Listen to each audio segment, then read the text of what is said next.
A presidente Dilma Rousseff já está prometendo um entendimento com o Congresso para aprovar uma reforma tributária. Esta, como se sabe, é um verdadeiro tabu no Congresso, junto com a reforma política. A nova presidente da República acredita que 2 pontos são essenciais na reforma tributária: a desoneração dos investimentos e da folha de pagamento das empresas para estimular a atividade econômica. Para falar a respeito deste e de outros temas da atualidade, convidamos o deputado Paulo Abiakel, que é o novo líder da minoria do PSDB de Minas Gerais. Deputado Paulo Abiakel, como é que o senhor vê a perspectiva dessa nova legislatura, que agora está se iniciando com a posse dos novos deputados, e essa promessa da presidente da República de promover entendimentos no Congresso para aprovar uma reforma tributária? Bem, muito obrigado, Tarcísio, pela oportunidade. É sempre uma alegria estar aqui com você, falando da TV Câmara. Eu vejo com algum ceticismo essa iniciativa do governo federal. É como há 8 anos atrás e há 4 anos atrás, quando foi anunciada o envio para o Congresso Nacional de um anteprojeto para a discussão da reforma política, da reforma tributária, da reforma da Previdência e da reforma trabalhista. 8 anos depois, nada foi votado. Contudo, se vier um anteprojeto, ou se a ampla maioria que o governo federal possui na Câmara trabalhar no sentido de colocar em votação os inúmeros projetos que aqui já se encontram e nós pudermos realmente trabalhar no sentido de votar essas reformas ou parte dessas reformas, eu tenho a impressão que o Brasil dará um grande passo. O que acontece, e daí o meu ceticismo, é que, infelizmente, o governo federal insiste em trabalhar sistematicamente com medidas provisórias, tratando de assuntos que poderiam ser, inclusive, objeto de projetos de lei. Essas medidas provisórias travam a pauta da Câmara e nenhum assunto, portanto, acaba sendo objeto de votação na Câmara. Daí um certo ceticismo de minha parte. Agora, o grande problema são os desencontros, os conflitos de interesse entre os estados e entre a União e os estados em relação à reforma tributária. Esses conflitos é que têm dificultado a aprovação de uma reforma do sistema tributário que é considerada indispensável para a modernização da economia brasileira. Então, como São Paulo, por exemplo, na última tentativa de reforma tributária, quando o Serra era o governador, foi São Paulo quem viabilizou logo de cara a votação daquela proposta que teve o Sandro Mabel como relator, se lembra? Por quê? Porque muda o pagamento do tributo da origem para o destino, que é o certo, como é o IVA americano, norte-americano. O senhor sabe disso. Eu vejo essa questão sob um outro ângulo. Eu penso que não seria nada difícil para o governo federal propor ao Congresso a chamada reforma do Pacto Federativo, que alguns mais afoitos falam em refundação do Pacto Federativo. Acho que nem precisa de tanto. O que nós estamos falando, em última análise, é numa melhor distribuição do bolo da arrecadação, de tal sorte que o governo federal abra mão de parcelas da arrecadação para que esses recursos possam chegar em maior facilidade, com maior rapidez. E em maior quantidade. E em maior quantidade para os estados, mas sobretudo para os municípios. Isso faria com que o interior do Brasil se revigorasse, o interior do Brasil se tornasse mais rico, o que traria consequências benéficas em todos os sentidos, mas sobretudo no sentido de manter no interior aquelas pessoas que acabam indo para os grandes centros urbanos. E aí, com a mudança do Pacto Federativo e esta reforma, que não deixa de ser tributária, nós poderíamos então fazer um grande acordo nacional para que os estados não ficassem prejudicados, nem tampouco a União se sentisse lesada na diminuição da sua arrecadação e os municípios enriqueceriam, sobretudo as prefeituras pequenas, que hoje, muitas delas, meu caro Tarcísio, mal têm recursos suficientes para a coleta do lixo ou para a compra da merenda escolar.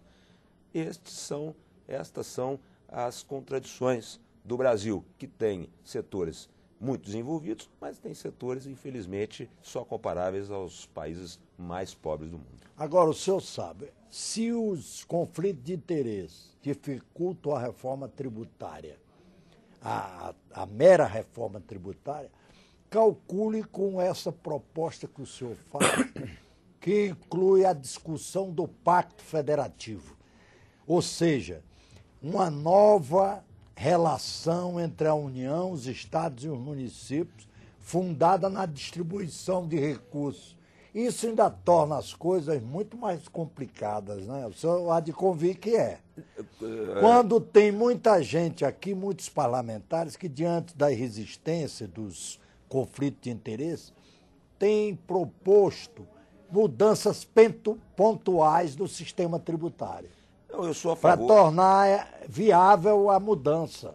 Eu sou a favor das mudanças pontuais, até para torná-las mais ágeis, mais rápidas, para que nós possamos efetivamente fazer, nesse ano legislativo, as mudanças que trarão resultados práticos imediatos. Mas nós não podemos perder de vista a mudança do Pacto Federativo. Veja o que acontece. O governo federal quer centralizar, quer controlar os investimentos no menor município do Brasil, assim como os investimentos em todos os demais setores do governo. O que acaba acontecendo, não obstante a competência dos técnicos do governo federal, aqui na esplanada dos ministérios, é natural que haja uma sucessão de erros e de equívocos. E eu tenho aqui comigo o levantamento de centenas deles. Por exemplo, o envio de recursos para uma pequena cidade do interior de um estado para a construção de uma usina de lixo, onde lá já existe a construção de uma usina de lixo. E 10, 15, 20, 30 municípios ali próximos, carentes, inclusive, de usina de tratamento de água, o que significa que a própria dentição, a saúde das crianças está colocada em risco. E a média de mortalidade é muito mais alta. Então, eu acho que nós temos que focar, sim, na votação de questões urgentes e pontuais que não entram profundamente na discussão dos temas, mas nós não podemos deixar de pensar num novo Brasil, um Brasil que nós esperamos que venha a ter, por parte do governo federal, um plano estratégico para enfrentar os graves problemas do país, que são e estão situados no campo da saúde, da educação, da segurança pública, do combate ao uso de drogas e, sobretudo, ao tráfico de drogas e o problema da infraestrutura. É importante votar, sim, Tarcísio, essas questões pontuais, a desoneração na folha de pagamento das empresas, para poder fazer com que a atividade econômica possa ser vascularizada, reativada. Há essas questões todas que têm que ser analisadas, mas nós não podemos, nós que somos da oposição e temos o dever de liderar um processo de oposição, nós temos que chamar a atenção para esta que me parece ser uma questão fundamental, que é o enfrentamento objetivo ao Brasil pós-plano assistencial. O Brasil que tem que oferecer àqueles que se encontram numa situação de pobreza e que não podem ficar pobres ad eterno. E só conseguirão ter essa porta de saída se houver efetivamente um plano estratégico para enfrentar esses graves problemas nacionais. Agora, o senhor que vai assumir a liderança da minoria na Câmara dos Deputados, que é um posto importante na condução da oposição aqui na vida do parlamento, o senhor sabe que outro tabu é a reforma política. A presidente, naturalmente, não quer se envolver nela para não brigar com parlamentares de sua base aliada aqui no Congresso.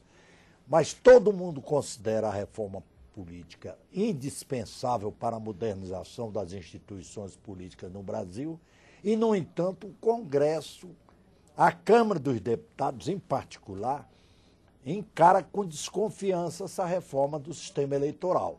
O senhor não desconhece isso, não é, deputado? Não, de forma alguma. E nesse aspecto, eu acredito que sim, nós temos que abordar item a item, um após o outro. Não adianta querer fazer uma reforma profunda, mudar tudo no sistema político nacional, porque não vai dar certo. Já tentamos isso, inclusive, várias 4 vezes anos atrás, e meu próprio partido ficou contra, o PSDB. De forma que há alguns pontos que precisam de ser... Dividiu-se.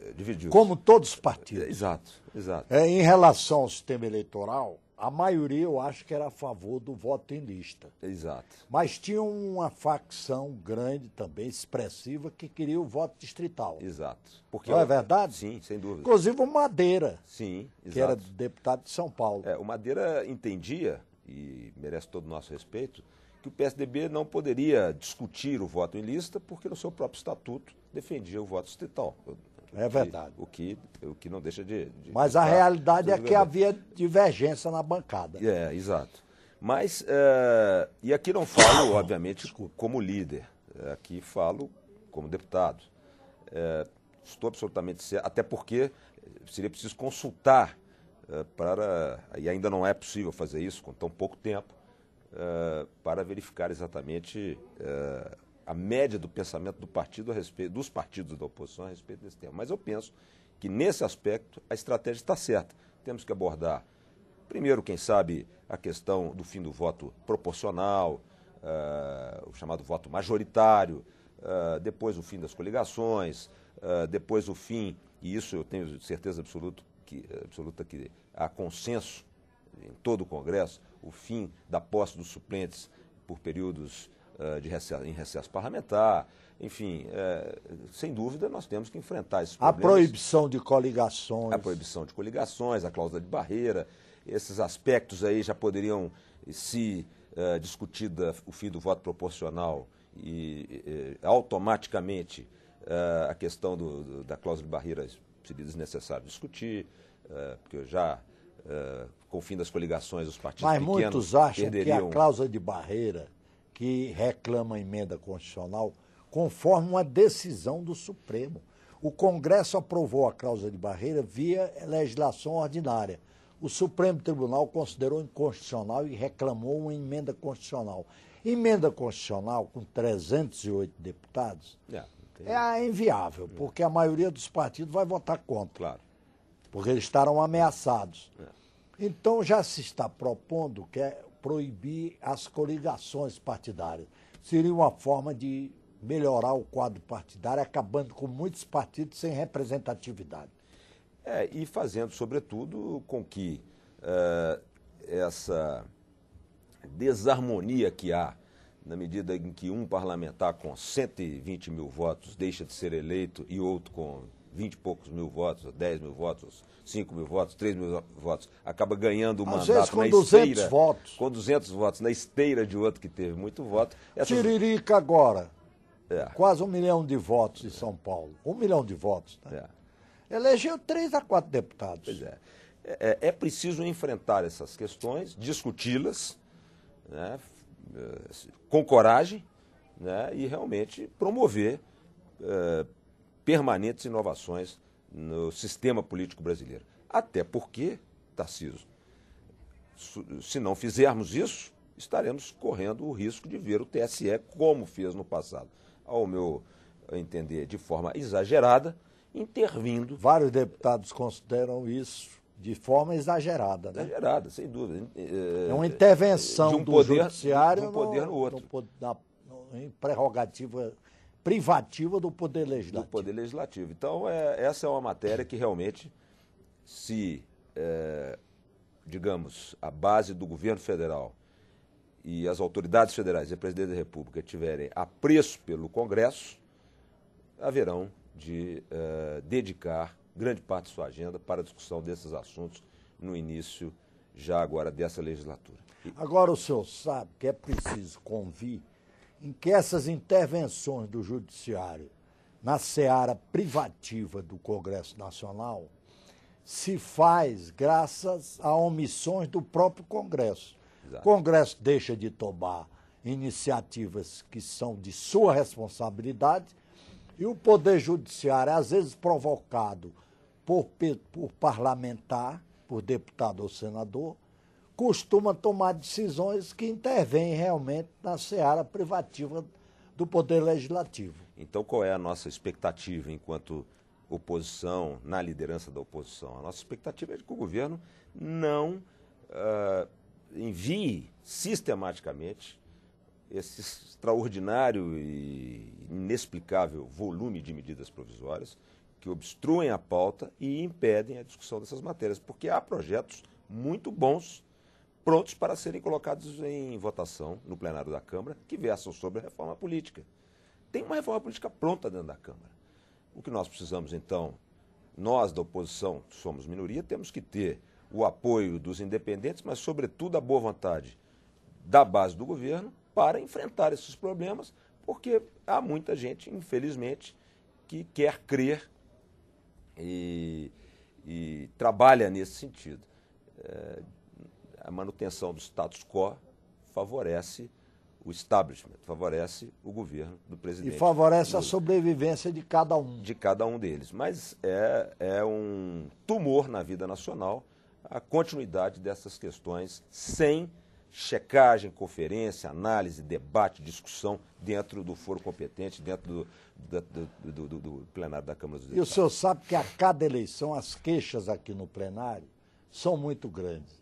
A cada eleição é maior o dinheiro a ser empregado.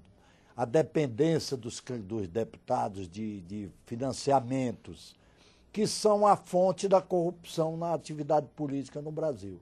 Só uma reforma do sistema eleitoral permitiria a implantação de um mecanismo de financiamento público exclusivo. Aí seria mais fácil uma fiscalização, seria mais fácil a transparência, não é verdade? A questão do financiamento público, no meu modo de ver, está muito vinculada à questão da lista fechada.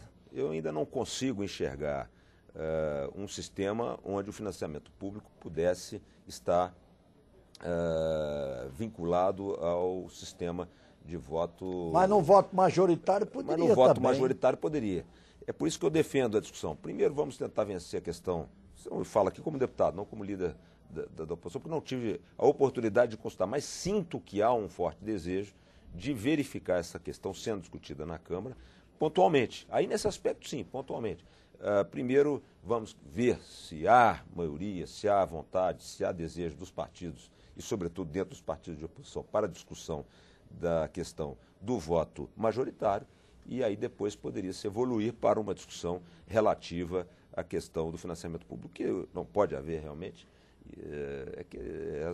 que o sistema atual está falido. O sistema atual não Isso pode... aí não há dúvida. Não há dúvida. O sistema está falido, não pode continuar sob pena. E é uma das fontes de desgaste da instituição. Da instituição. E isso vem, meu caro, isso tem que vir também acrescido de um posicionamento muito firme da presidência da Casa, e eu espero que o presidente Marco Maia, porque tem todas as condições intelectuais, de habilidade política, de apoio, para que ele também, em aderência a essa discussão, ele promova também uma reação a esse sistemático envio de medidas provisórias que muitas vezes são inconstitucionais, não têm os fundamentos de urgência e relevância que são condição para a sua admissibilidade. É verdade. Aqui agora, nessas que estão trancando a pauta, eu vejo algumas que tratam de matéria que sim, tem que ser discutida sob forma de medida provisória, como os recursos de socorro aos danos causados pelas chuvas no Rio e em Santa Catarina. É correto tratar sob medida provisória, mas não é correto tratar sob medida provisória a criação de cargos. Isso não tem o menor cabimento. A própria nomeação da autoridade olímpica, isso pode ser discutido na Câmara sob forma de projeto de lei. Então é preciso, para não fugir ao raciocínio, que o presidente da Casa... é um abuso, né? É um abuso do governo federal. É preciso que o presidente da Câmara firme o seu posicionamento contra isso e adote também outras providências, porque é preciso estabelecer regras mais firmes, também vinculadas ao decoro parlamentar e à transparência, para que o Congresso possa finalmente merecer de novo um maior respeito, né? E crédito, sobretudo, né? Confiança da sociedade brasileira. Infelizmente, nosso tempo está esgotado. Quero agradecer aqui a presença do deputado Paulo Abiakel, futuro líder da minoria, deputado do PSDB de Minas Gerais. Muito obrigado pela audiência e até o próximo Brasil em Debate.